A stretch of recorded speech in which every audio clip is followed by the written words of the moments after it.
There's no end in sight. We are expecting day after day after day of severe weather from Monday, Tuesday, Wednesday, even into Thursday, where we could have scenes like this across a huge swath of the country. Now, tornadoes, hail, lightning, wind are all possible. When is this all gonna go down? I've got all that and more in your forecast starting now.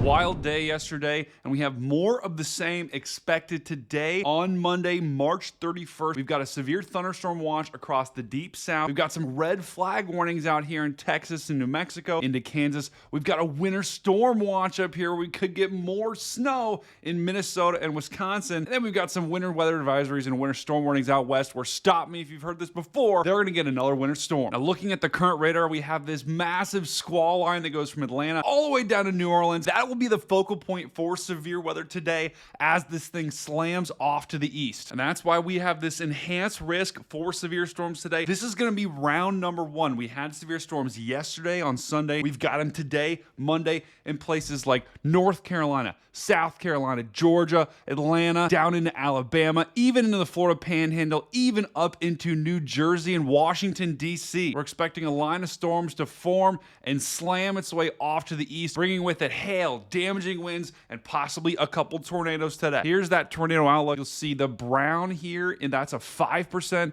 and in green, that's a 2%. So we've got cities like New Orleans, Atlanta, Charleston, South Carolina, and even up into the Outer Banks, all in this 5% risk. The more certain thing, though, is going to be the wind. We've got this 30% risk of some very strong winds. That's winds of at least 60 miles an hour within 25 miles of any point within that circle. And then the yellow here, that is a 15% risk. So a huge swath of the country is probably going to receive some sort of strong wind gust today. Could be some scattered power outages just like yesterday. So looking at the HRRR model, here's what the radar could look like as we go throughout the day. You'll notice as we begin the frame here around noon, we've got a very strong line of storms pushing off to the east. That's going to continue sliding east, and that'll be the focal point for all these shower and storm actions. So down here in Alabama and Georgia and South Carolina, you'll be expecting showers and storms this afternoon, and then the storms won't get into North Carolina and Tennessee in that area until later on this evening, say around 6 to 10 p.m. And then as we go into the overnight hours, those will quickly slide off the coast, and that is when your severe weather threat will wane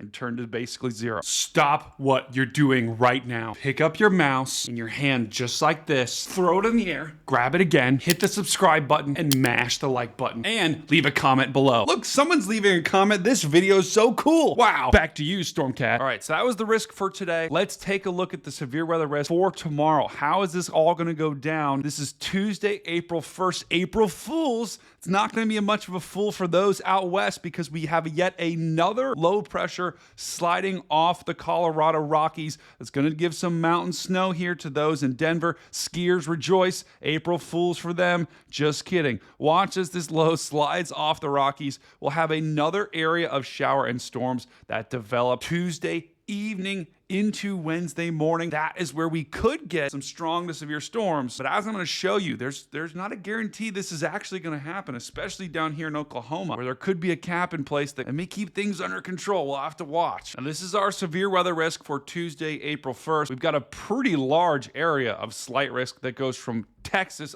all the way up through Iowa. But looking at what the Storm Prediction Center is saying, the northern portion of this area, that should be more of a hail and wind threat. The southern portion of this area, that is where there is more uncertainty. We don't actually know if storms are going to form because there's going to be a cap in place that will keep storms down and that could prevent them from actually forming. But if they do form, that environment will be better for tornadoes. And this is why the Storm Prediction Center is saying it's a more conditional threat, right? That just means a couple of things has to go right for this to happen for supercells to form. But if they do form, there could be some more isolated supercells with large hail and damaging winds and even a couple of tornadoes. Now, how is this all going to go down? Let's take a look at the NAM model to see what it says is going to happen. So at the beginning of the frame, this is Tuesday afternoon. Check this out up here. We've got this low that's really starting to crank. We've got snow on the north side. Winds are starting to wrap around the back, and that will help initiate some of those storms as we go into Tuesday night. This is around Tuesday, around 5 p.m. Central, 6 p.m. Eastern. Nothing's really happening. 6, 7, 8, nothing's really happening. Once again, this is probably going to be an overnight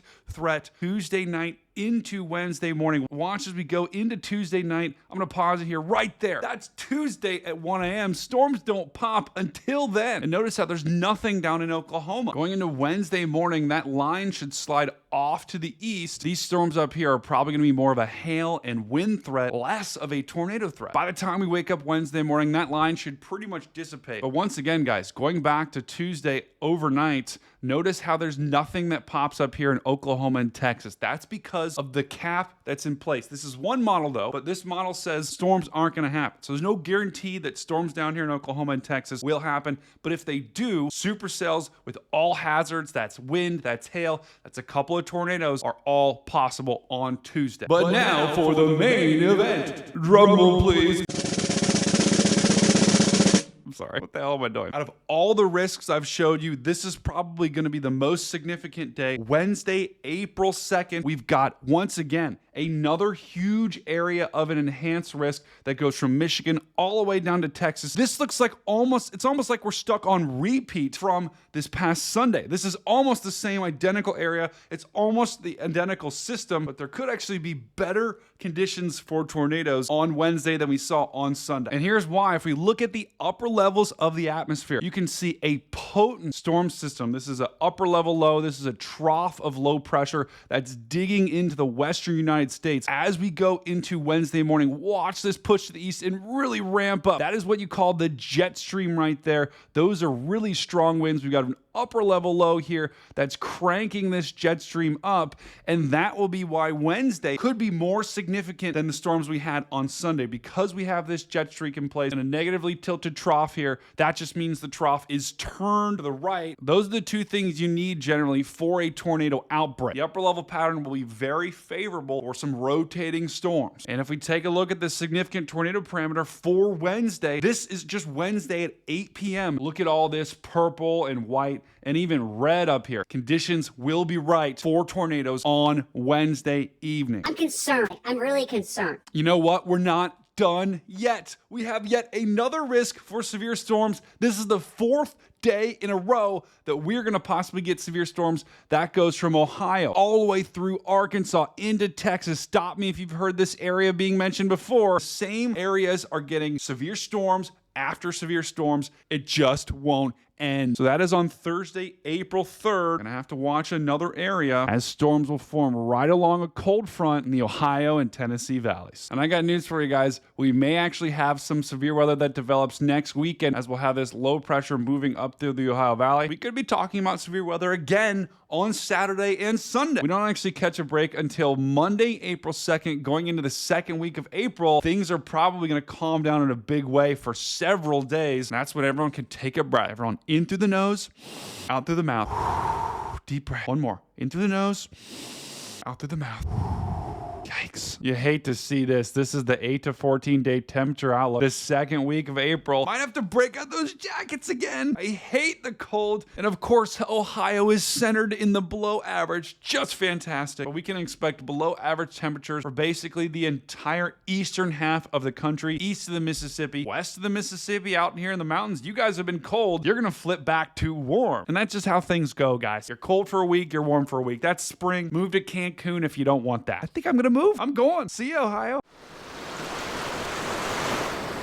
All right, so now looking at our precipitation, our rain and snow, who's going to be the big winner here? Well, if you guessed it, you're right. It's the Ohio Valley as these low pressures continue moving through the area. It's just a nonstop barrage of these lows that move off the Rockies, move up through Wisconsin, and we've got snow on the north side and severe weather, rain, heavy rain on the south side. Flooding could actually be a big concern. Places like Arkansas, where some of those same storms will train over the same areas day after day after day. So thank you to everyone that watched my coverage yesterday of those tornado warnings and that severe weather as it pushed through the Ohio and Tennessee valleys. All my new subscribers, everyone that was watching, you guys are the best. I am so excited to continue producing content here on our YouTube channel, so stick around. We got a lot more in store. Now, for all those new people that did join, I wanted to quickly show you guys around. Here's our YouTube channel. This first page, that's weather forecast discussions. That's where I put videos like this, basically telling you the weather weather in the future. The second playlist here is Outbreak live streams with Stormcat.